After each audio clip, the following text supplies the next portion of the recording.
Hello guys, welcome back to the channel. In today's video, I'm going to show you how to find privacy policy on CapCut mobile.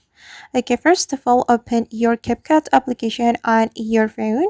And after you have your CapCut application opened, you can go to the CapCut setting by tapping on this icon. After you have the CapCut setting, you can click on privacy policy since we want to find the privacy policy on CapCut. Okay, and here is the CapCut privacy policy, and you can scroll down to read the complete privacy policy. You can keep scrolling until the bottom of the screen like this. Okay.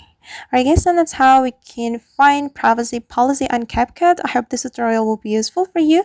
Thank you so much for watching, and if you found this tutorial useful, don't forget to like, comment, share, and also subscribe to this channel. See you on the next video.